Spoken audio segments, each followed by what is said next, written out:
Salut! Bah, comme tu le vois, on a repris les vélos, hein, malgré mes côtes un peu en vrac, mais c'est pas grave. On pédale doucement, pas trop longtemps, et surtout on se régale des paysages. Ici, c'est extraordinaire. On est sur l'île de Santorin, et on voit des paysages, je pense qu'on ne verra plus jamais de notre vie. C'est incroyable. Mais je te laisse admirer tout ça, après la traditionnelle bande-annonce. Après avoir vendu voiture, maison et tout ce qu'elle contenait, Fred et Greenwood, Rosita et moi partons vagabonder sur les routes du monde à vélo. Tu veux découvrir des paysages époustouflants, des bivouacs en pleine nature ou dans des endroits improbables? Tu veux rouler sur des chemins déserts ou des autoroutes? Rencontrer des gens, vivre des aventures incroyables? Allez, viens, on t'emmène sur le porte-bagages des Happy Cyclo. Le bateau nous dépose au pied de la falaise de Santorin à 1h du matin. Il ne fait pas froid. Et en plus, on va vite se réchauffer parce qu'on a 3,5 km d'ascension et surtout 270 mètres de dénivelé.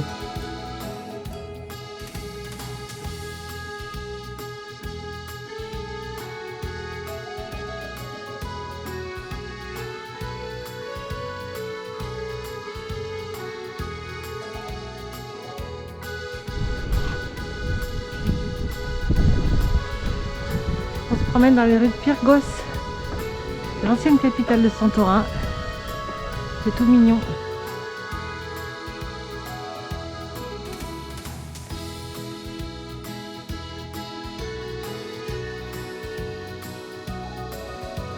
On se perd dans les ruelles, on rencontre plein de chats, mais aucun humain. C'est pas étonnant parce que ça caille vraiment aujourd'hui. Il y a du vent du nord qui souffle en rafale. Toutefois, on préfère visiter l'île dans ces conditions plutôt qu'en haute saison.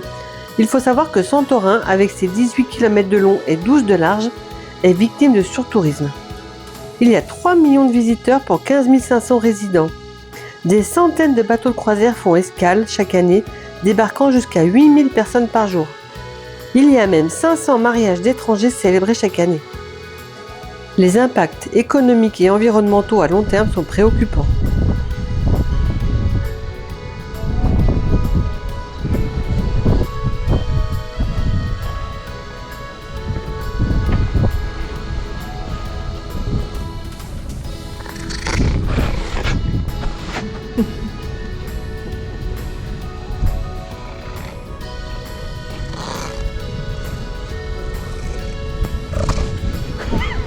Hein? Bah oui. On va avoir de sacrées images grâce à toi. Là, on est attaqué par une bande de chats.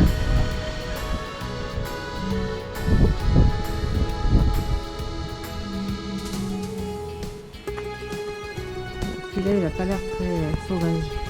Oups.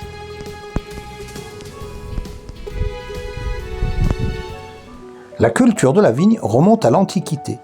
C'est le plus ancien vignoble grec. Les producteurs cultivent ces vignes en spirale au ras du sol, formant un panier au sein duquel poussent les grappes. Cette pratique permet de les protéger des vents et crée un microclimat frais, les préservant des grosses chaleurs.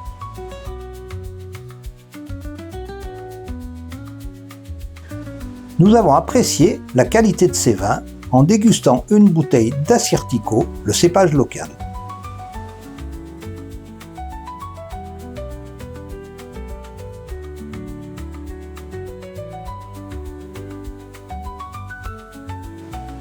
Santorin est le vestige d'une éruption volcanique massive il y a des milliers d'années qui a provoqué l'effondrement du centre de l'île.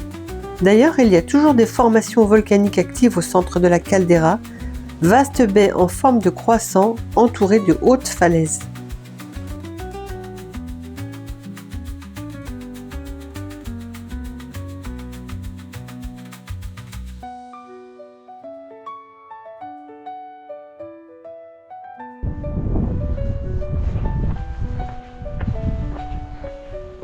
Pas mal les petites villas avec jacuzzi sur la terrasse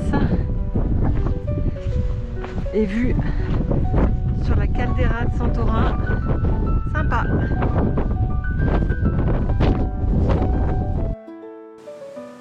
Pendant que Fred repose ses côtes et fait de la compta, je fais une petite randonnée entre Fira, la capitale de l'île, et Oya, un village qui est tout au nord.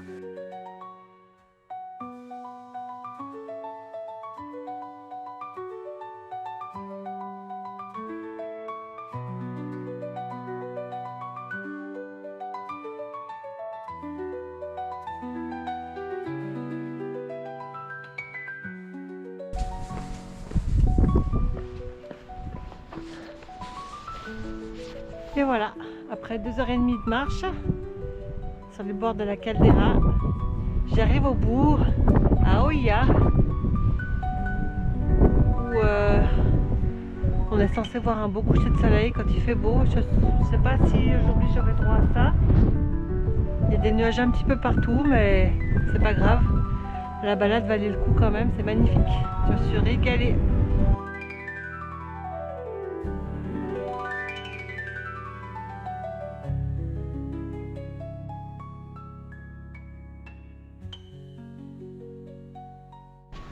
Les rues de Oia, désertes.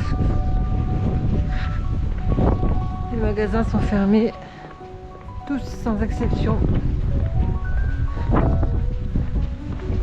Même les distributeurs, ils sont débranchés, je crois bien. Les locations sont toutes hivernées.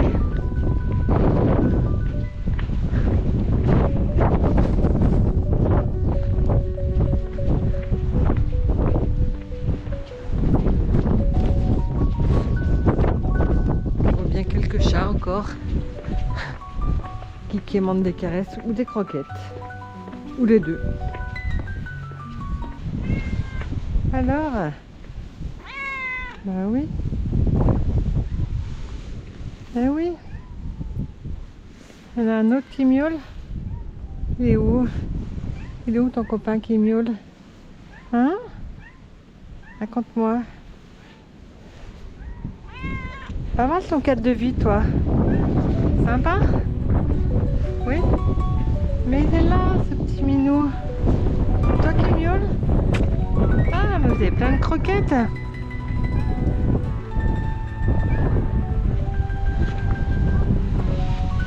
Quelqu'un leur a donné à manger. Il ne manque pas de croquettes. C'est donc les câlins qu'ils cherchent. Bah oui.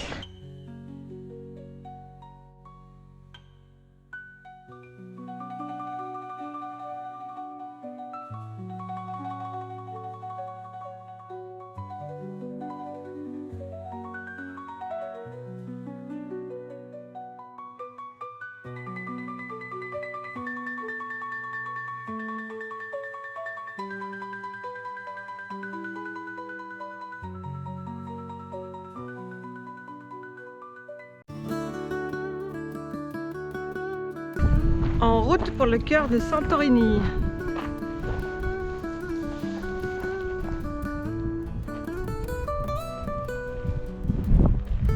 On est bien là? C'est pas mal. Il fait chaud? Pas très. Pourquoi?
Akrotiri a été l'un des principaux centres urbains et portuaires de la mer Égée. L'étendue du site, environ 20 hectares, son système de drainage élaboré, ses bâtiments sophistiqués à plusieurs étages, son mobilier et ses vases témoignent de son développement et de sa prospérité. La ville a connu une fin brutale au XVIIe siècle avant Jésus-Christ, lorsque ses habitants ont été contraints de l'abandonner à la suite de violents tremblements de terre, suivis d'une éruption dont les matériaux ont recouvert l'île entière et la ville elle-même. Ces matériaux ont cependant protégé jusqu'à nos jours les bâtiments et leur contenu, tout comme à Pompéi.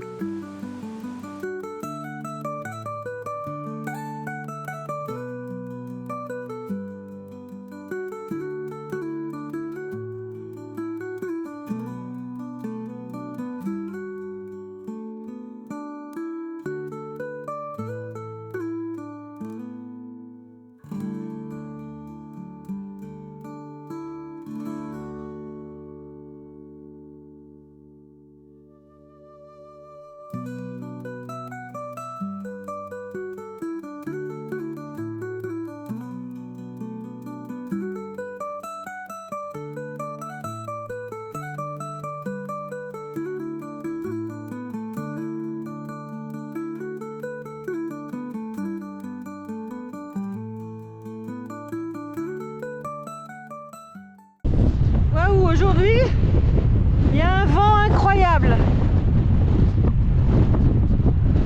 Vent du sud, 65 km/h avec des rafales à 90. Il y a intérêt à bien tenir le guidon, je te le dis.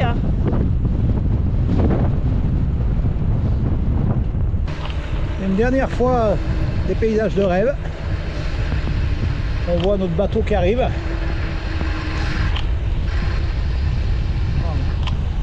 On va quitter cette île, non pas avec regret, parce qu'elle n'est pas très grande et je pense qu'on en a fait quand même pas mal le tour. Et en gardant vraiment un très très bon souvenir.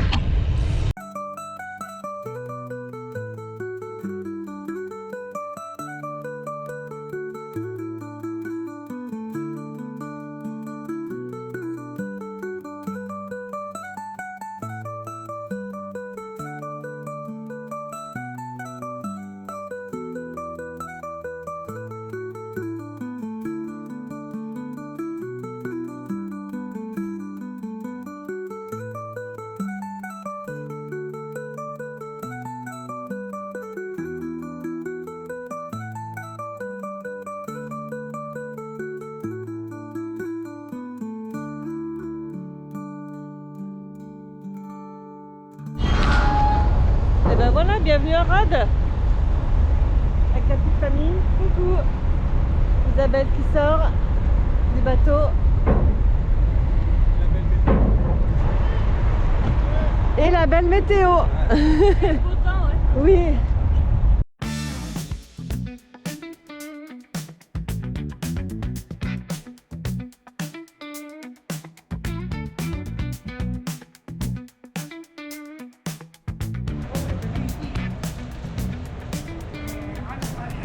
On est actuellement dans la vieille ville de Rhodes. C'est le plus grand centre historique habité d'Europe. On voit qu'il y a de la vie. Là, on est dans une rue plutôt commerçante qui doit être piétonne en été, mais à cette saison, c'est envahi de voitures. C'est bien dommage, mais c'est comme ça. Et comme souvent à la morte saison, tous les commerces sont fermés. Mais c'est pas grave, ça reste beau.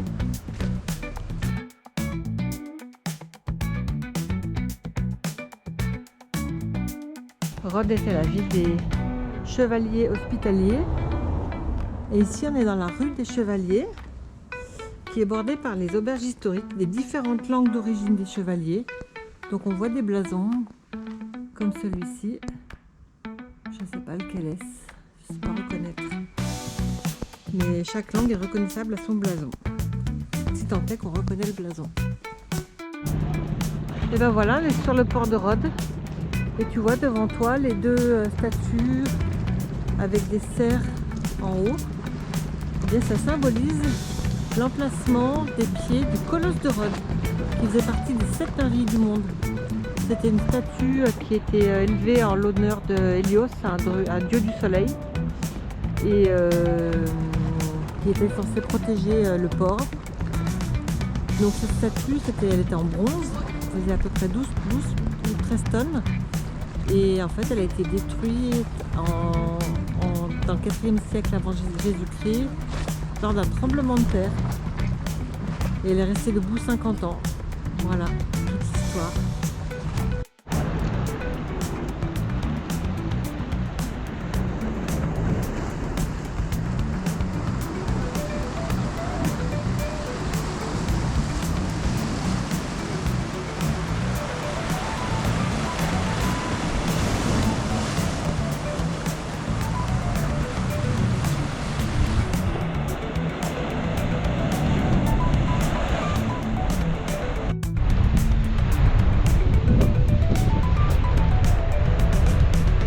Samedi 24 janvier, c'est parti pour le tour de l'île de Rhodes à vélo.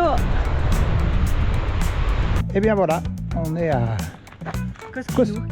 Bon, j'allais le dire, hein, pour une fois que je me souviens d'un nom. Donc voilà, on est à Koskinou.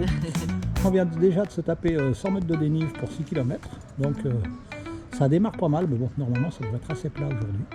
Là, on va visiter la vieille ville.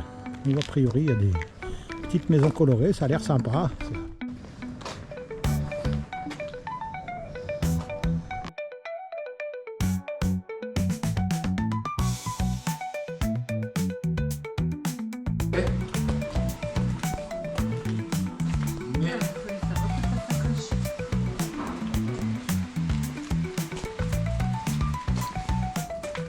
Kalimera. Kalimera, Kalimera.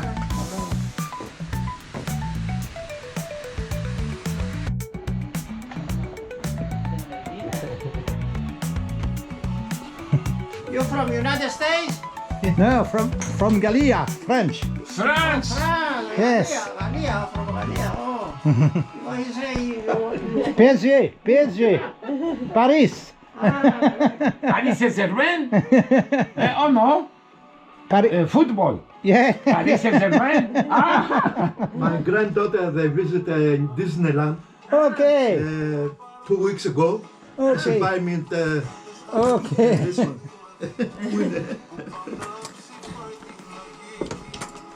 He brings it. Ah, yes. Souvenir, souvenir. Un souvenir.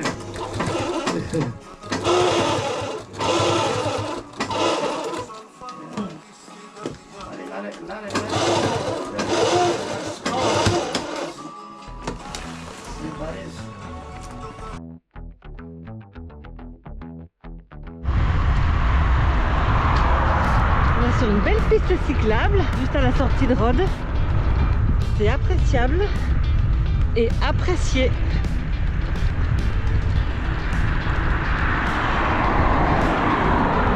Mais il faut dire qu'il y a pas mal de resorts par là.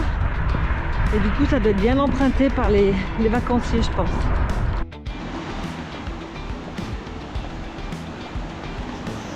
On arrive ici, dans une petite crique qui s'appelle la baie d'Anthony Quinn.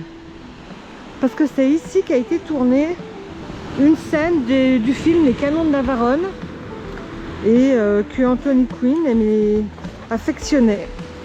Voilà.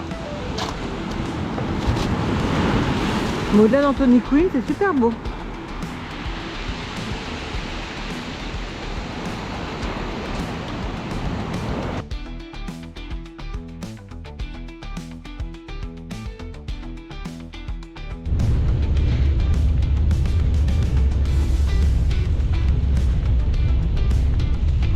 Sympa cette petite route au bord de mer. Magnifique. C'est plat. Bien. Ouais.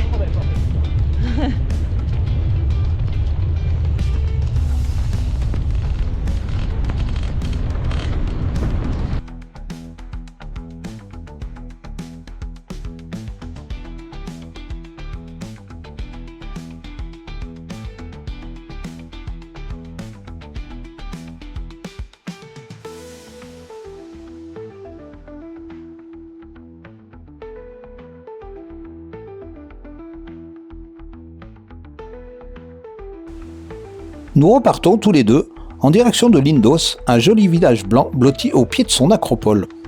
Du temps des anciennes cités grecques, l'acropole était une ville haute fortifiée. Celle de Lindos, le troisième site archéologique le plus visité en Grèce, se dresse en haut d'une falaise de 116 mètres.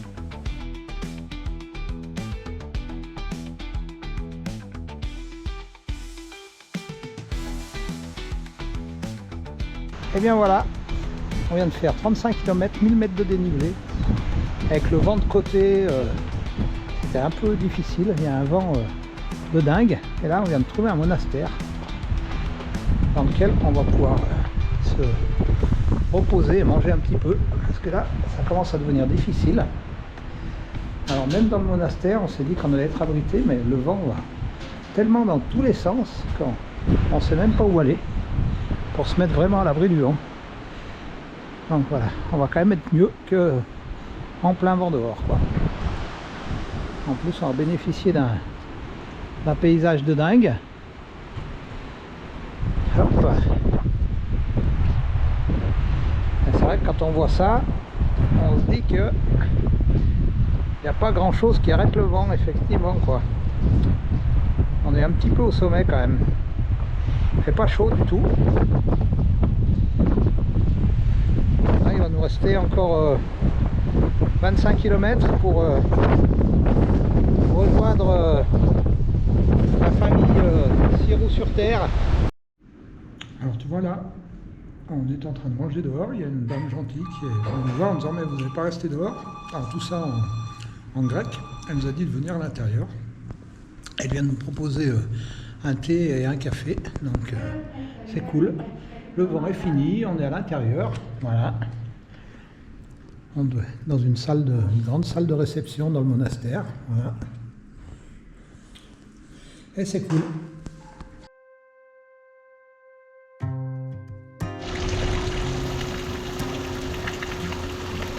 Bon bah voilà, on se prend une bonne traverse. Alors on s'est mis à l'abri comme on pouvait, sous un petit avant-toit. Bon.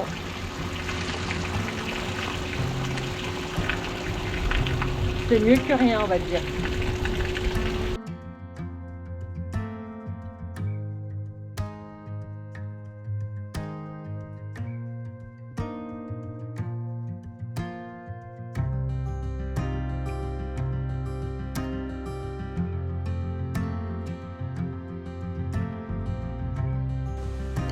On a vraiment beaucoup aimé rouler sur cette côte ouest de Rhodes.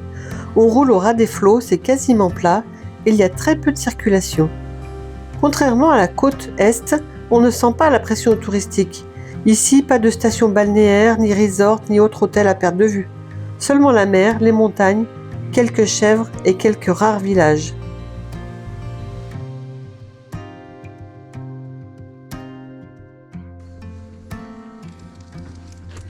Bon Val, tu nous racontes où on est, ce qu'on fait?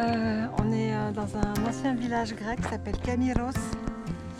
Et voilà, je ne sais pas beaucoup plus pour l'instant, mais je me renseignerai, promis. Très bien, allez, on va visiter ça.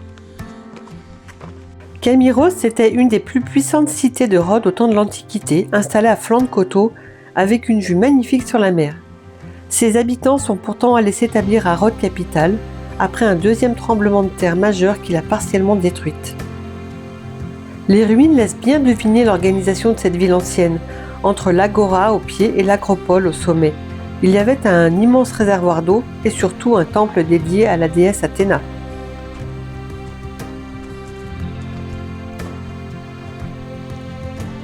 Je dirais qu'on serait Athéna et Hélios.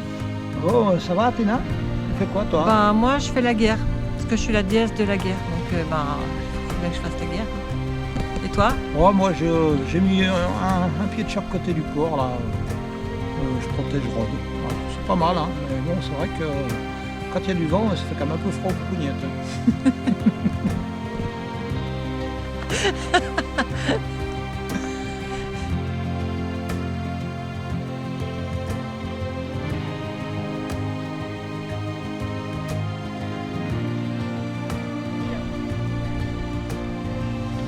C'est parti pour un passage à gué.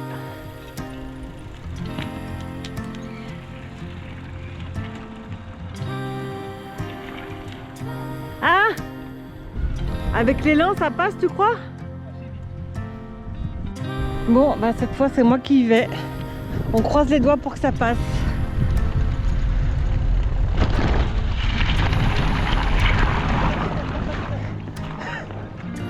J'ai les pieds dans l'eau. Mais bon, c'est pas trop grave vu que j'ai mis mes crocs.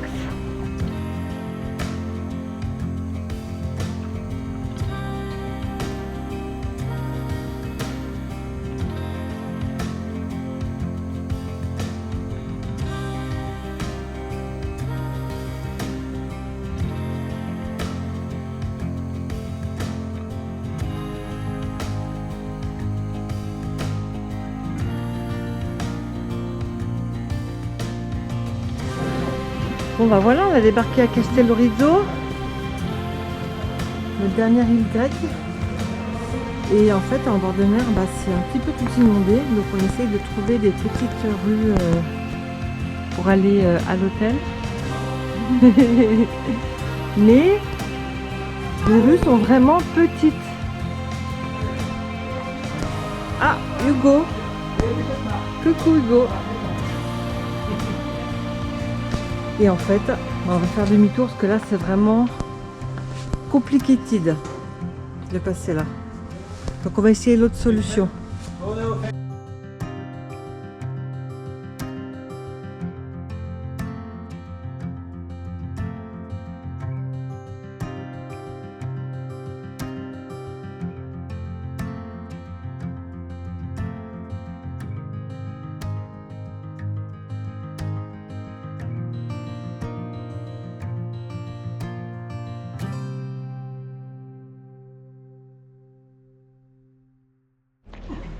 On est ici à Castellorizzo, une petite île grecque, tout près des côtes turques. On est arrivé hier soir en ferry un petit peu tard. Il pleuvait, il y avait l'eau qui débordait sur les quais là, ce qu'on voit juste devant. Et là ce matin, bon, il pleut plus, comme on voit. Le temps est gris, mais on se régale quand même, c'est super mignon. Après, c'est une toute petite île dans ce village, et sur toute l'île d'ailleurs, puisque toute la population est concentrée ici. Il y a entre 4 et 500 habitants, donc c'est vraiment minuscule. Et c'est desservi une fois par semaine le bateau qui va en Turquie, qu'on voit là devant le rouge, là, qui s'appelle le Kalimera. Et 2 fois par semaine un gros ferry qui va plutôt desservir la Grèce, avec Rhodes et puis Athènes aussi. Donc voilà, ça doit être une vie assez particulière.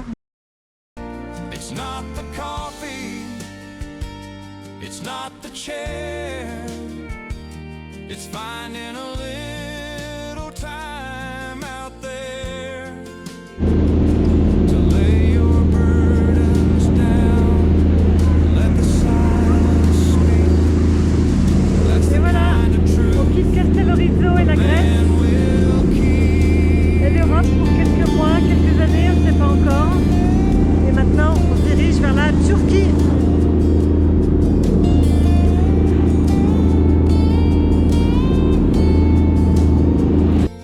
Now I sit where he used to stay, with too many thoughts at the end of the day.